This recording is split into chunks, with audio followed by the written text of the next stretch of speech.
আসসালামু আলাইকুম। প্রিয় দর্শক, আপনাদের সকলকে আমন্ত্রণ জানাচ্ছি বৈঠকি কথা অনুষ্ঠানে। বৈঠকি কথায় আজ আমাদের অতিথি হিসেবে আছেন বিএনপি নেতা এবং প্রখ্যাত মুক্তিযোদ্ধা, বীর মুক্তিযোদ্ধা, সাবেক ছাত্রনেতা জনাব অ্যাডভোকেট ফজলুর রহমান।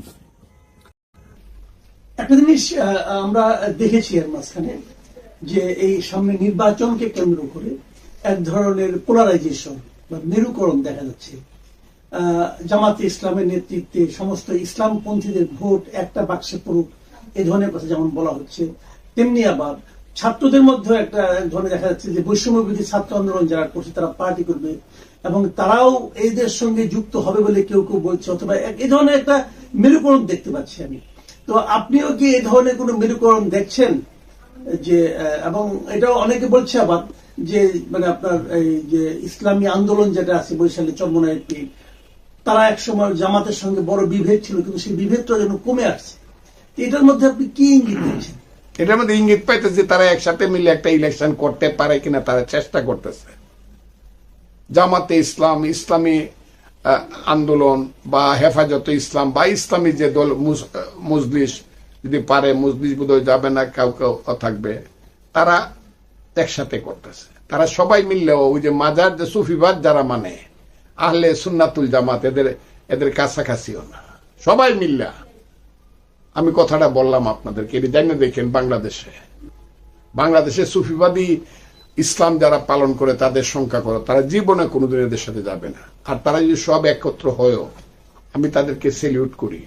এবং তারা যদি সব একত্র হইয়া, যারা এই যে টেলিভিশনে বড় গলায় বক্তৃতা করে এই দেশ আমরা নাকি বাইর করে দেব, ইসলামের বাইরে কেউ থাকলে এইসব আমাদেরকে যারা কাফির বলে, তারা সবাই মিললে 15% ভোট পাইলে আমি মনে করবো বহুত বড় কাম হয়েছে। 20টা সিট পাইলে আমি বলে দিলাম এই আপনি এটা বন্ধ করেন না, সব প্রচার করবেন। যে ফজলুর রহমান বলছিল জামাত সহ সবাই মিললে যদি 20টা সিট পায়, আমি বলবো বহুত বড় কাম হয়েছে বাংলাদেশের জন্য। কাজেই এরা এরকম আওয়াজ দিত মিস্টার গোলাম আজম 1970 সনে সবচেয়ে, এবং শেখ মুজিবের বিরুদ্ধে ক্যান্ডিডেট হয়েছিল। পরে জামানত বাসে নাই গোলাম আজমের, শেখ মুজিবের বিরুদ্ধে ক্যান্ডিডেট হয়ে জামানত বাসে নাই। কাজেই আমি আপনাদের বঙ্গবন্ধুর বিরুদ্ধে কি গোলাম আজম নিজে ক্যান্ডিডেট হয়েছিলেন বলে আমি জানি, তা না হইলে জামানত ওই যে বঙ্গবন্ধুর জহিরুদ্দিন নামে একজন দাঁড়াইছিল মিরপুর মোহাম্মদপুর থেকে, 3টা সিট ছিল ঢাকায়। একটা পুরান ঢাকায় বঙ্গবন্ধু দাঁড়াইলো, আর একটা তেজগাঁও নিয়ে একটা, এটা তো বঙ্গবন্ধু দাঁড়াইলো। আরেকটা হলো মিরপুর, আরো মোহাম্মদপুর, টঙ্গিপাড়াতে বঙ্গবন্ধু, টঙ্গিপাড়াতে দাঁড়াইলো মোল্লা জালালউদ্দিন ওয়াহিদুজ্জামানের বিরুদ্ধে। ওয়াহিদুজ্জামান বলছিল আমারে যদি শেখ মুজিব ফেল করে দিতে পারে তা হাতে ছুরি পড়বো। শেখ মুজিব তখন বলছিল আমার আর গিয়া দরকার নাই, আমার শিষ্য মোল্লা জালালকে দিলাম। সেই জালালের সাথে জামানত বাজেয়াপ্ত হয়েছিল ওয়াহিদুজ্জামান বাণিজ্য মন্ত্রী টুঙ্গিপাড়াতে। চুরি পড়ছিল কিনা? অনেক চুরি গেছিল, 2 মন চুরি তার বাড়িতে পড়ে গেছিল। কাজে গোলাম আজমদের কারো জামানত ছিল না 70 নির্বাচনে। আজকে যারা বাকবাকুম করতেছে, আমি বাংলাটা বাইর করছি, বাকবাকুম আজকে যারা করতেছে, আগে পাশ করে যারা মনে করে যা করে ওলিয়া উলিয়া হয়ে বা খলিফা হয়ে গেছে, ইসলাম জাহানের খলিফা যারা হয়ে গেছে, যারা মনে করে, তারা নিজের এলাকায় দাঁড়ায় দেহ কয় হাজার ভোট পায়। আমি চ্যালেঞ্জ করলাম, সিলেট তো ধর্মস্থান, হিন্দুদেরও ধর্মস্থান, মুসলমানেরও ধর্মস্থান, দুইজনেই মহামানব একসাথে আছে। এক হযরত শাহজালাল মুসলমানদের জন্য আসছে লা ইলাহা ইল্লাল্লাহু মুহাম্মাদুর রাসূলুল্লাহ, হযরত শাহজালাল। আর ঠিক তার পাশে গোলাপগঞ্জে আরেকজন, নমস্তস্যই নমস্তস্যই নমস্তস্যই নমো নমো, কলির যুগের অবতার শ্রী গৌরাঙ্গ যাকে বলা হয় নিমাই। সেই ধর্মের দেশ সিলেট, সেইখানে কিন্তু অনেক মহামানবরা ওয়াজ করতে পারে নাই গিয়া, এবং ইলেকশনে দাঁড়ালে কয়জনের জামানত বাসে দেখা যাবে। আচ্ছা, আপনি একটা ভালো পয়েন্ট তুলেছেন। ইদানিং নানা রকম কথা শোনা যাচ্ছে যে শীতকাল, এখন নানা জায়গায় এরকম ধর্মীয় ওয়াজ মাহফিল হচ্ছে, ওয়াজ মাহফিলেও রাজনৈতিক বক্তব্য শোনা যাচ্ছে।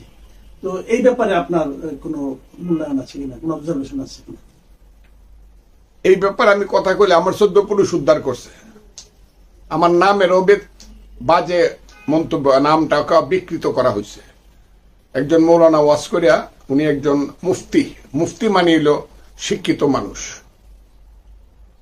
আমি উনার কাছে না, আমি সমস্ত ইসলামের যারা রিয়েল আলেম তাদের কাছে জানতে চাই। আমি মুসলমানের ছেলে, আমার নাম ফজলুর রহমান, আমার নামটা বিকৃত করিয়া বললে এটা কি আল্লাহ গ্রহণ করে কিনা, এটাতে পাপ হয় কিনা, তারা পাপকে যারা ভয় করে না তারা আলিম হয় কেন?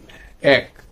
দুই, আমি একদিন বলছিলাম ভাই আমি ওয়াজ তো হবেই, ছোটবেলা থেকে ওয়াজের মধ্যে বসে রয়েছে, মিলাদের মধ্যে আমি তো ঘটনায় দুর্ঘটনায় সবসময় বাসায় মিলাদ পড়াই, না হলে হাইকোর্টের মাজারে মসজিদে টাকা দিয়ে দেয়, না হলে নিজের বাড়ির মসজিদে যে আমার ইমাম যারা কেনা ভাই আমার নামে আমার সন্তানরা যে আল্লাহ ভালো একটু মিলাদ পড়বো। আমি তো ধর্ম বিশ্বাসী মানুষ, মুখে ভাত দেওয়ার আগে বিসমিল্লাহ না করে খাই না। আমি আমার ঘর থেকে বাইরের আগে আমার আল্লাহকে স্মরণ না করে বাইর হই না।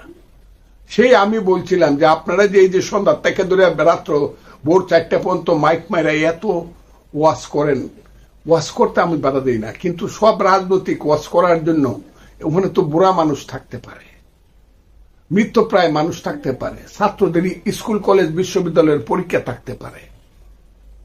আপনারা কোনো কিছুই কেয়ার করবেন না, খালি অকরবেন, করেন কিন্তু বুঝে শুনে করেন, একটু অকরেন। আর আপনি যদি ওয়াজ মাহফিল করতে পারেন তা আরেকজন কেন সংকীর্তন করতে পারবে না? আপনি যদি ওয়াজ মাহফিল করতে পারে তাহলে যে আমার যে বাংলার সেই গান যাকে যাত্রা গান বলা হয়, মা মাটি মানুষ রূপবান, মুদের বাড়ির দক্ষিণ পাশে গো ও দাইমা কিসের বাদ্য বাজে গো আমার দাইমা দাইমা গো, গ্রামের মানুষ যে গান শুনিয়া কান্দে, নিজের মনটাকে অনেক বেশি অকরে ভারমুক্ত করে যে গ্রামের মানুষ, আমার নিদারুণ শাম তোমায় নিয়ে বনে আসিলাম, এই যাত্রাটা কেন হবে না এই দেশে? আপনারা কেন গিয়ে ঢিলাইবেন? কেন লালনের গান গাইলে পরে আপনারা ঢিলাইবেন? কেন আপনারা শাহ আব্দুল করিমের গান কোথাও গাইতে গেলেই গান গায়ে আমার মন রে বুঝাই মনটা তো পাগল পারা, আর কিছু চায় না মনে গান ছাড়া, গাইলে পরে আপনি ঢিলাইবেন গিয়ে কেন? আপনি বাধা দিবেন কেন? আপনি ওয়াজ পড়তে পারবেন, আরেকজন কীর্তন গাইতে পারবে না, আরেকজন গান গাইতে পারবে না, আরেকজন যাত্রা নাটক করতে পারবে না, আরেকজন কবিতা পড়ে, এই কথাটা বলছিলাম। কারণ এটা তো সবার দেশ, সবার দেশ, বাঙালি জাতির দেশ, 10,000 বছরের বাঙালি জাতি, হিন্দু নয় ওরা মুসলিম, জিজ্ঞাসা কোন জন, কান্ডারি বলো ডুবিছে মানব সন্তান আমার মাল। এটা তো বাঙালি জাতির দেশ। 1000 বছরের আমাদের শিক্ষা সংস্কৃতি সবকিছু। একদল গান গাইব, পুবালি হাওয়া পশ্চিমে যাও কাবার পথে বইয়া যাও রে বইয়া এই গরিবের সালাম কানি লইয়া, এইটা নিয়ে হিন্দু মুসলমান সমানে কান্দে দুই দলই। আবার আরেকজন গাইব, ভ্রমর কয় গিয়া শ্রীকৃষ্ণ বিহনে আমার অঙ্গ যায় জ্বলিয়া রে ভ্রমর কয়, এইটা তো সবাই মিল্লা কানবো। তুমি বাধা দেওয়ার কে? ও তোমার কাছে বেহেশতের টিকিট আছে, আমারে বলছো তো আমি নাকি দুজকে যাব, তো আমার টিকিটটা দিয়ে যাবে বাবা। উনাদের কাছে বেহেশতে বলে গান গাইলে, আরে দুজকে নিব আর বেহেশতে নিব, যে আমাকে সৃষ্টি করছে উনি ইচ্ছা করলে আমার পাহাড় সমান হিমালয় পর্বত সমান পাপ মাপ করে বলতে পারে তোমাকে আমি জান্নাতে পাঠাইলাম।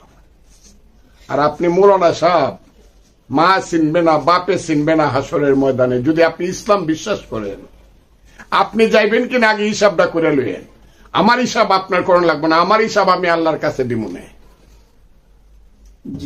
এইটা যে শুরু হয়েছে এই দেশে, সারা দিনে রাইতে রাজনৈতিক ওয়াজ করে তারা, কি এর লাগে? ভোট পাওয়ার লাগে। তা আমি কইছি আজারি সাহেবের মিটিং এ তো 15 লাখ লোক হয়, উনি তখন একদম জামাতে ইসলাম, সবাই জানে উনি জামাতের কর্মী।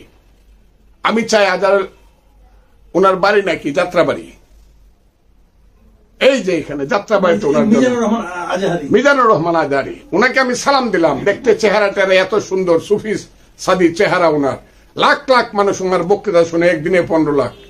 উনি আমার খালি হয় নবী আর না হয় সালাউদ্দিন, যে দৌড় সালাউদ্দিন যাকে বলা হয় আপনারা যারা অকরে বলেন, কুটিল ভাষায় বলেন, ওর সাথে দাঁড়ায় দেখেন তো মৌলানা আজহারি। আমি চাই উনি দাঁড়ায় 15 লাখ ভোট পাক।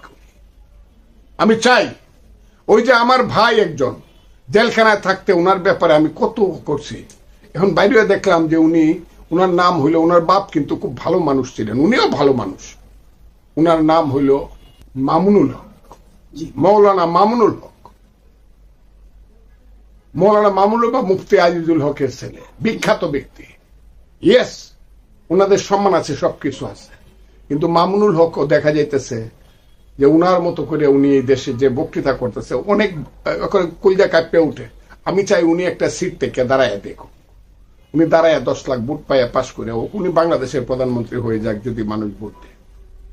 উনার আইন যেটা সরিয়ে আইন ছাড়া মানবে না উনি কিছুই, সরিয়ে আইন উনি পাশ করে ফেলুক যদি বাংলাদেশের মানুষ ওনাকে ভোট দেয়। জি, অনেক ধন্যবাদ জনাব অ্যাডভোকেট ফজলুর রহমান। প্রিয় দর্শক, এখন এই পর্যন্তই। আল্লাহ হাফিজ।